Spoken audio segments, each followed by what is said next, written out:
할렐루야, 성도 여러분 안녕하세요. 4월 29일입니다. 4월 달도 이제 며칠 남지 않았네요. 이 남은 하루 또 4월 30일 이 마지막 날까지 4월의 마무리 잘 하시기를 축복합니다. 오늘은 누가복음 8장과 9장의 말씀 우리가 함께 읽게 되겠는데요. 각 장의 내용 간략하게 요약을 좀 해드립니다. 누가복음 8장에는 유명한 네 가지 땅에 말씀이 뿌려지는, 씨앗이 뿌려지는 내용이 소개가 되죠. 그리고 예수님께서 풍랑을 잠잠케 하시는 사건도 있고 또 귀신을 내쫓는 이야기도 이렇게 쭉 나오는데요.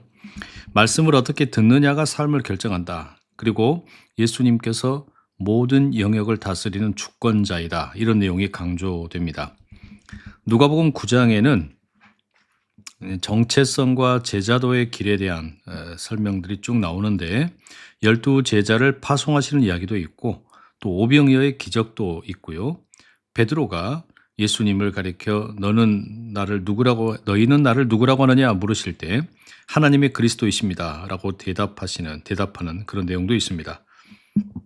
그래서 예수님이 누구이신지 아는 것과 또 주님을 따르는 삶이 반드시 연결된다 이런 내용으로 또 우리가 생각을 해볼 수 있겠습니다. 자, 그러면 누가복음 8장과 9장의 내용 함께 읽겠습니다. 누가복음 8장. 그 뒤에 일어난 일이다. 예수님이 도시마다 마을마다 여기저기 다니고 계셨다. 그러면서 하나님 나라를 선포하시며 좋은 소식으로 알리셨다. 12이 예수님과 함께하고 있었다. 여자들도 몇 명 있었다. 그들은 악한 영들과 여러 병에서 고침받은 사람들이었다. 막달라 사람이라 불리는 마리아가 있었다. 그는 귀신 7이 빠져나간 여자였다. 또 요한나가 있었다. 그는 헤롯의 살림을 맡아보는 관리인 구사의 아내였다. 수산나도 있었다. 그 밖에 여러 다른 여자들도 많이 있었다. 그 여자들은 자기들에게 있는 소유물로 예수님과 그 일행을 섬겼다. 큰 무리가 모여들었다. 각 도시에서 사람들이 예수님께로 나아왔다. 이때 예수님이 비유로 말씀하셨다. 씨 뿌리는 사람이 자기의 씨를 뿌리러 나갔습니다. 그가 씨를 뿌리는데 어떤 것은 길가에 떨어졌습니다. 그래서 짓밟혔고 하늘의 새들이 그것을 쪼아 먹어버렸습니다. 또 다른 것은 돌밭 위에 떨어졌습니다. 그래서 싹이 자라났다가 말라버렸습니다. 물기가 없어서입니다. 또 다른 것은 가시덤불 가운데 떨어졌습니다. 그리고 가시덤불이 함께 자라나 숨을 콱 막아버렸습니다. 또 다른 것은 좋은 흙 속에 떨어졌습니다. 그것이 자라나 열매를 100배나 맺었습니다. 이런 말씀을 하시면서 예수님은 소리를 높이셨다. 들을 귀 있는 사람은 들으시기 바랍니다. 제자들이 예수님께 이 비유가 무슨 뜻인지 여쭈어 보았다. 예수님이 대답하셨다. 그대들에게는 하나님 나라의 비밀들을 아는 것이 허락되었어요. 그렇지만 다른 사람들에게는 비유들을 통해서 알도록 하셨어요. 그래서 그들이 보기는 하지만 보지 못하고 듣기는 하지만 깨닫지 못하도록 하려는 겁니다. 그 비유의 뜻은 이렇습니다. 씨는 하나님의 말씀입니다. 길가에 떨어진 씨들은 말씀을 들은 사람들입니다. 그런데 그 뒤에 마귀가 와서 그들의 마음에서 그 말씀을 집어 가버립니다. 그래서 그들은 믿지 못하여 구원받지 못하게 됩니다. 돌밭 위에 떨어진 씨들은 말씀을 들을 때 기쁘게 받아들이는 사람들입니다. 그러나 이들은 뿌리가 없어서 잠깐 믿다가 유혹이 찾아오면 떨어져 나갑니다. 가시덤불 속에 떨어졌다 함은 이런 사람들을 두고 하는 말입니다. 이들은 말씀을 들었습니다. 그렇지만 살아가는 동안에 걱정과 재물과 삶의 쾌락이 숨을 들이막아 버립니다. 그래서 끝내 열매는 맺지 못합니다. 좋은 흙에 떨어졌다 함은 이런 사람들을 두고 하는 말입니다. 이들은 착하고 좋은 마음으로 말씀을 듣고 잘 지켜냅니다. 그리고 견딤으로써 열매를 맺습니다. 아무도 등잔 불을 켜서 그릇으로 덮어 감추거나 침대 아래에 두지 않습니다. 오히려 등잔대 위에 올려둡니다. 들어오는 사람들이 그 빛을 보게 하려는 것이죠. 숨겨둔 것 치고 환히 드러나지 않을 것이 없습니다. 그리고 감추어 둔 것 치고 결코 알려지지 않거나 환히 드러나지 않을 것이 없습니다. 그러므로 그대들은 조심해서 잘 들으세요. 누구든지 가진 것이 있는 사람이 있다면 그에게는 더 주실 겁니다. 그러나 누구든지 가진 것이 없는 사람이 있다면 그 사람한테서는 가지고 있다고 생각하는 것조차 빼앗아 가실 겁니다. 예수님이 계신 곳에 예수님의 어머니와 형제들이 이르렀다. 그러나 예수님께 다가갈 수 없었다. 무리 때문이었다. 그래서 사람들이 예수님께 알려드렸다. 선생님의 어머니와 선생님의 형제들이 바깥에 서 계십니다. 선생님을 보고 싶어 하십니다. 그러자 예수님이 그들한테 대답하셨다. 내 어머니와 내 형제들은 바로 이 사람들입니다. 곧 하나님의 말씀을 듣고 실행하는 사람들입니다. 어느 날 일어난 일이다. 예수님이 배에 올라타시자 제자들도 그렇게 했다. 예수님이 그들한테 말씀하셨다. 호수 건너편으로 갑시다. 그래서 그들이 배를 출발시켰다. 그들이 배 타고 가는 동안에 예수님은 깊이 잠드셨다. 그런데 거센 바람이 호수로 내리쳐서 배에 물이 가득 차 들어오고 있었다. 그들은 위험에 빠져들고 있었다. 그러자 제자들이 다가가 예수님을 깨우며 소리쳤다. 스승님, 스승님, 우리가 죽게 생겼습니다. 예수님이 깨어나셔서 바람과 거센 파도를 꾸짖으셨다. 그랬더니 바람과 파도가 멈추었고 고요해졌다. 예수님이 제자들에게 말씀하셨다. 그대들의 믿음은 어디에 있나요? 제자들은 두려움에 사로잡혀 놀라워했다. 그러면서 그들은 서로 수군거렸다. 누구시지? 정말 이분은? 바람들한테 명령하시다니, 물결한테도. 그리고 그것들이 순순히 그분 말씀을 듣다니. 예수님 일행이 거라사 사람들이 사는 지역으로 배 타고 갔다. 그곳은 갈릴레아 맞은편이다. 예수님이 그 땅에 내리시자 그 도시에 속한 어떤 사람이 예수님을 만났다. 그는 귀신 붙은 사람이었다. 그 사람은 오랫동안 옷을 입지 않고 지냈다. 그가 머무는 곳은 집이 아니라 무덤들 있는 곳이었다. 그가 예수님을 보자 목청껏 소리를 지르고 예수님 앞에 엎드렸다. 그리고 크게 외쳤다. 저한테 왜 이러십니까? 더없이 높으신 하나님의 아들 예수님 부탁합니다. 제발 저를 윽박지르지 마십시오. 예수님이 그 더러운 영에게 명령하여 그 사람한테서 떠나라고 하셨던 것이다. 귀신이 오랫동안 그 사람을 휘어잡고 있었기 때문이다. 사람들은 그를 사슬과 족쇄로 붙잡아 묶어서 지키려고도 해보았다. 그렇지만 그는 그 묶은 것들을 깨뜨려버리고 귀신에게 내몰려 외딴 곳으로 뛰쳐나가곤 했다. 예수님이 더러운 영에게 캐물으셨다. 너의 이름이 무엇이냐? 그가 대답했다. 레기온입니다. 많은 귀신이 그에게로 들어가 있었기 때문이다.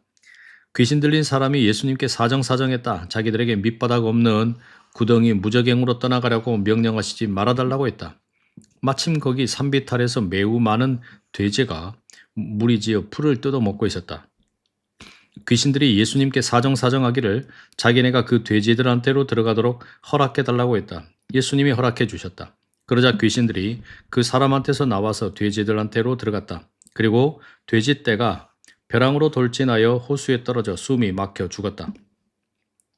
벌어진 일을 보고 돼지치던 사람들이 달아나 그 도시 안과 둘레의 여러 농장으로 가서 그 일을 알렸다. 그러자 벌어진 일을 보려고 사람들이 나와서 예수님께로 왔다. 그들이 보니 귀신들이 빠져나간 그 사람이 옷도 입고 정신이 멀쩡한 채 예수님 발 곁에 앉아 있었다. 그래서 사람들은 두려움에 사로잡혔다. 이 일을 지켜본 사람들이 귀신 들렸던 사람이 어떻게 구원받았는지를 그들에게 알려주었다. 그러자 거라사 둘레 지역의 사람들이 모두 예수님께 자기들한테서 떠나달라고 요청했다. 그들은 큰 두려움에 붙잡혀 있었기 때문이다. 그래서 예수님은 배에 올라타고 돌아가셨다. 귀신들이 빠져나간 그 사람이 예수님께 줄기차게 매달려서 같이 있게 해달라고 했다. 그러나 예수님은 그를 떠나보내며 말씀하셨다. 집으로 돌아가세요. 그리고 하나님이 그대를 위해 해 주신 일을 다 이야기하세요. 그는 떠나가 예수님이 자기를 위해 해 주신 일을 온 도시 곳곳에 다 선포했다. 예수님이 돌아오시자 무리가 반갑게 맞이했다. 모두들 예수님을 기다리고 있었던 것이다. 그런데 보라, 어떤 사람이 왔다. 그의 이름은 야이로였다. 이 사람은 회당의 책임자였다. 그가 예수님의 발 앞에 엎드려 자기 집으로 와주시기를 애원했다. 그에게는 12살쯤 되는 하나뿐인 딸이 있었는데 그 딸이 죽음의 문턱에 있었기 때문이다. 예수님이 그 집으로 가고 계시는데 무리들이 숨이 막힐 정도로 예수님을 바짝 밀어댔다. 그런데 12년 전부터 출혈병에 시달려 온 여자가 있었다. 먹고 살 돈을 의사들에게 다 써버렸지만 아무한테서 고침을 받을 수 없었다. 이 여자가 뒤에서 다가와 예수님의 겉옷의 자락 술을 건드렸다. 그러자 곧장 그 여자에게서 출혈이 멈추었다. 그때 예수님이 물으셨다. 나를 건드린 사람이 누구지요?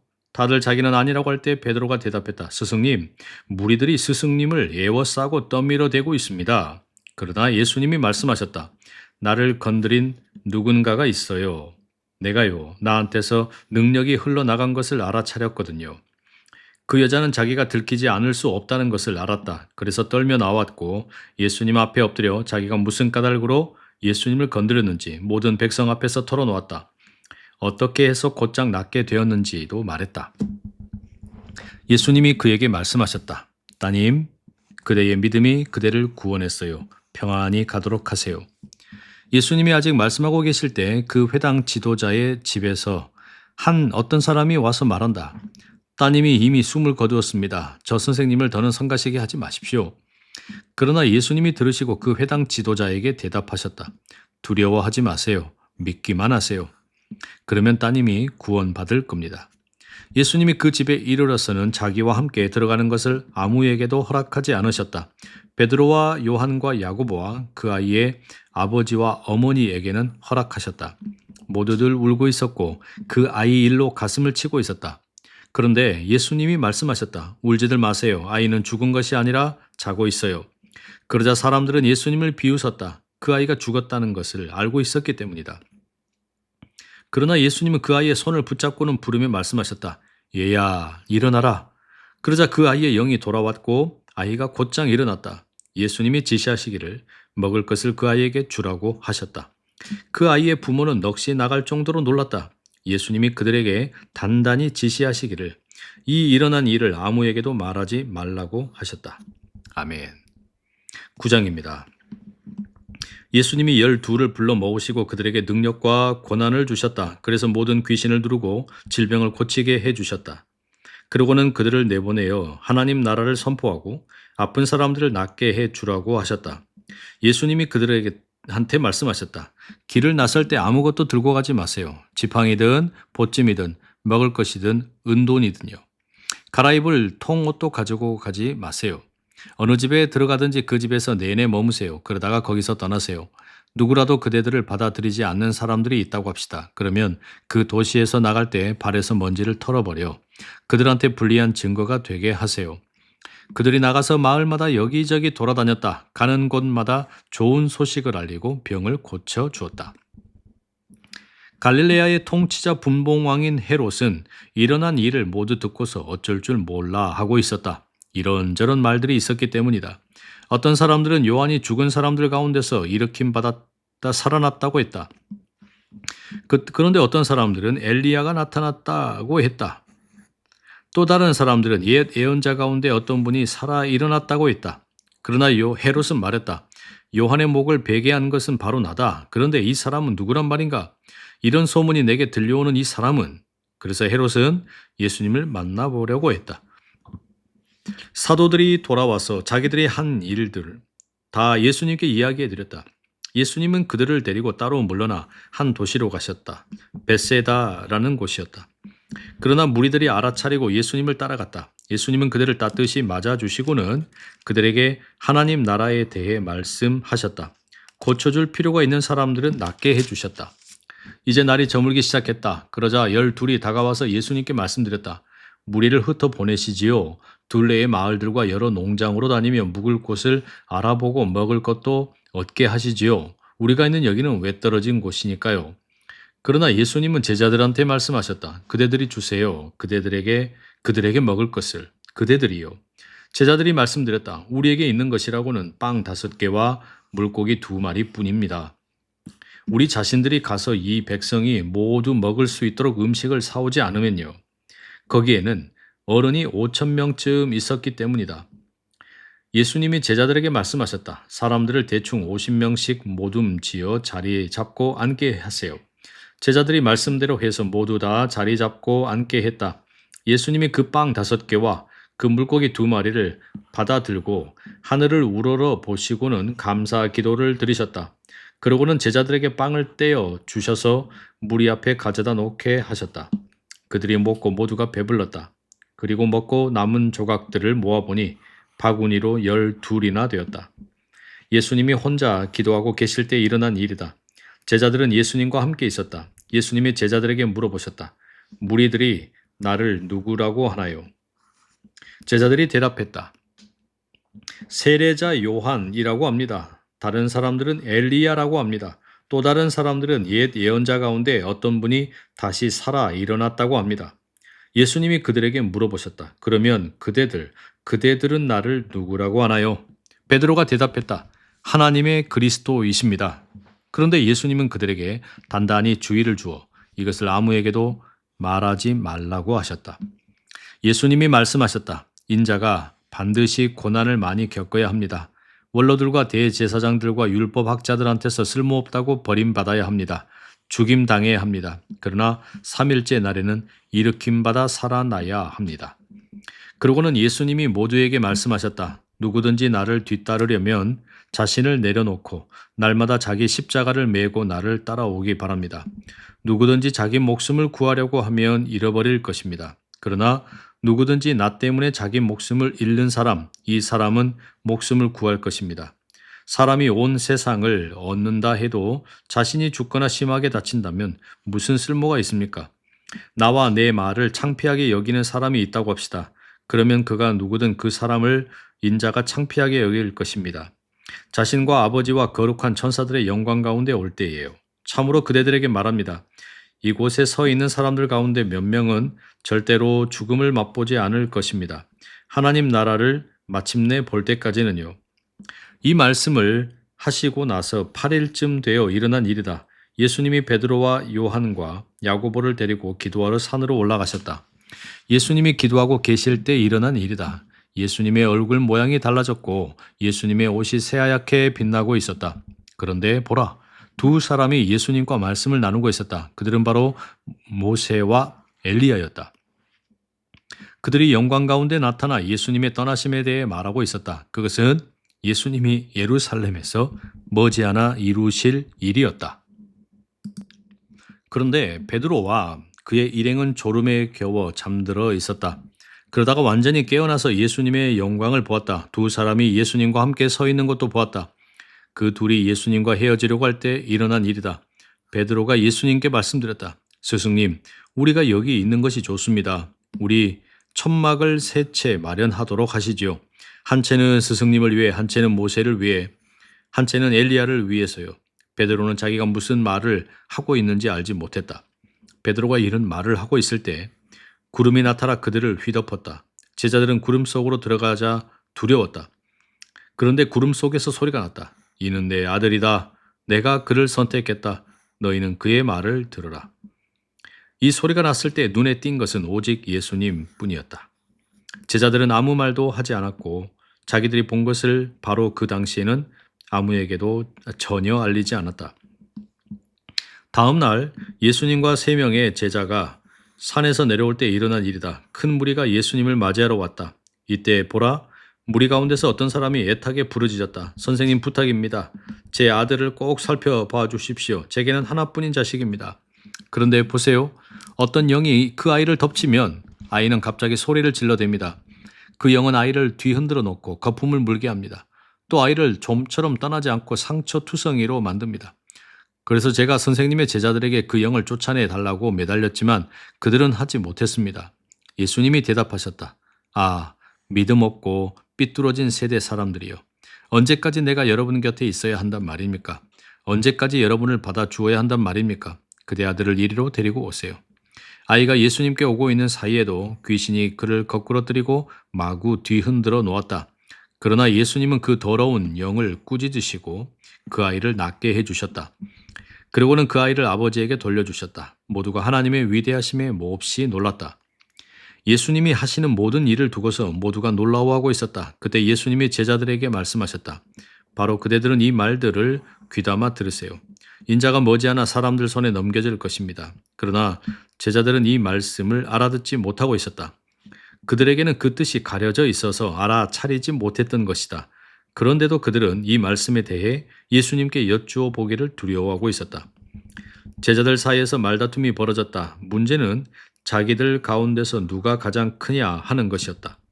예수님은 그들의 마음속 생각을 아시고 어린이 하나를 데리고 와서 자기 옆에 세우셨다. 그리고 그들에게 말씀하셨다. 누구라도 내 이름 때문에 이 어린아이를 맞아들이는 사람은 나를 맞아들이는 것입니다. 또 누구라도 나를 맞아들이는 사람은 나를 보내신 분을 맞아들이는 것입니다. 그대들 모두 가운데서 가장 작은 사람, 바로 그 사람이 큰 사람이니까요. 그러자 요한이 대답했다. 스승님, 우리가 스승님의 이름을 내세워 어떤 사람이 귀신들을 쫓아내는 것을 보았습니다. 그런데 우리는 그를 막으려고 했습니다. 그가 우리와 함께 스승님을 따르지 않기 때문입니다. 예수님이 요한한테 말씀하셨다. 막지 마세요. 그대들과 맞서지 않는 사람은 그대들을 위하는 사람이니까요. 예수님이 위로 들려 올라가실 때가 다 되었을 때 일어난 일이다. 예수님이 예루살렘에 가기로 마음을 굳히셨다. 그래서 자기보다 앞서 심부름꾼들을 보내셨다. 그들은 가서 사마리아 사람들의 마을로 들어갔다.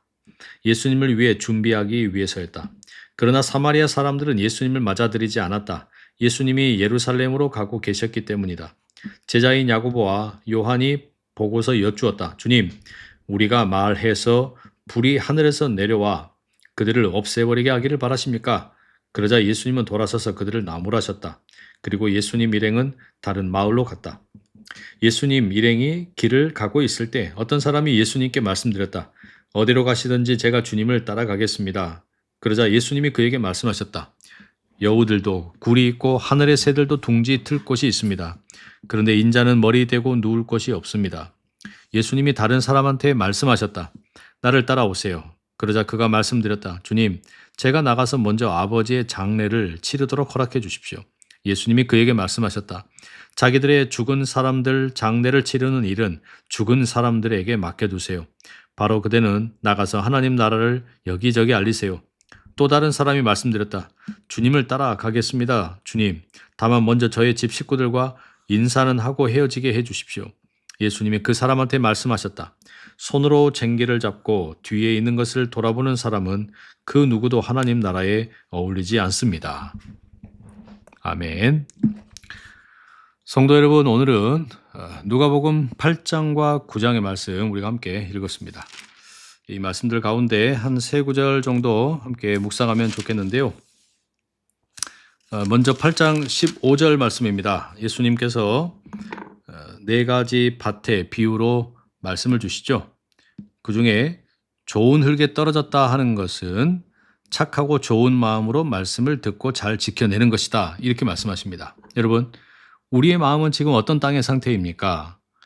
굳은 마음입니까? 얕은 마음입니까? 분주한 마음입니까? 아니면 준비된 마음입니까? 말씀을 듣고 잊어버리는 이유는 뭘까요? 내가 맺어야 할 열매는 뭡니까? 우리가 함께 돌아보면 좋겠고요. 두 번째로 9장 20절의 말씀. 예수님께서 사람들이 나를 누구라고 하느냐? 이렇게 물어보셨죠. 어떤 사람들은 세례자 요한이라고 또 엘리야라고 옛 예언자 가운데 어떤 분이다 라고 대답을 했어요. 그때 예수님께서 20절에 이렇게 물어보십니다. 그러면 그대들은 나를 누구라고 하나요? 여러분, 이 질문은 참 중요하죠. 우리에게 예수님은 누구냐? 다른 사람들이 가르쳐주는 예수님이 아니라 나에게 예수님은 누군가? 이 실제 고백이 우리의 신앙의 전부입니다. 그 고백이 우리 삶의 선택과 우선순위에 어떻게 드러나고 있는지 확인을 해야 됩니다. 예수님께서 그리스도라는 사실이 내 삶에 어떤 의미를 갖고 있습니까? 함께 깊이 묵상하면 좋겠습니다. 누가복음 9장 23절 예수님께서는 또 이런 말씀하셨어요. 누구든지 나를 뒤따르려면 자신을 내려놓고 날마다 자기 십자가를 메고 나를 따라오기 바랍니다. 내가 내려놓아야 할 자기 자신은 뭘까요? 욕심이나 인정 욕구나 계획, 기타 여러 가지가 있겠죠. 나는 신앙을 편안함으로 이해하고 있지는 않는가 돌아보면 좋겠고요. 오늘 내가 짊어져야 할 나의 십자가는 무엇인가 함께 돌아보시면 좋겠습니다. 자, 오늘 이 말씀 가지고 함께 기도하겠습니다. 사랑하는 하나님 아버지, 누가복음 8장과 9장의 말씀 함께 읽습니다. 주님, 간절히 구합니다. 우리의 마음이 좋은 땅 되게 하여 주십시오.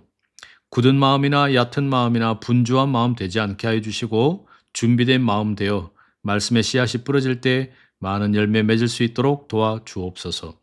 주님, 세상 사람들이 예수님을 뭐라고 고백하는가? 다른 사람들이 예수님을 누구라고 고백하는가? 그 이전에 나에게 예수님은 누구인가? 예수님이 참으로 그리스도이신가? 그 주님께서 나의 주관자가 되신다면 내 삶은 어떻게 달라져야 하는가? 돌아보게 하여 주시옵소서.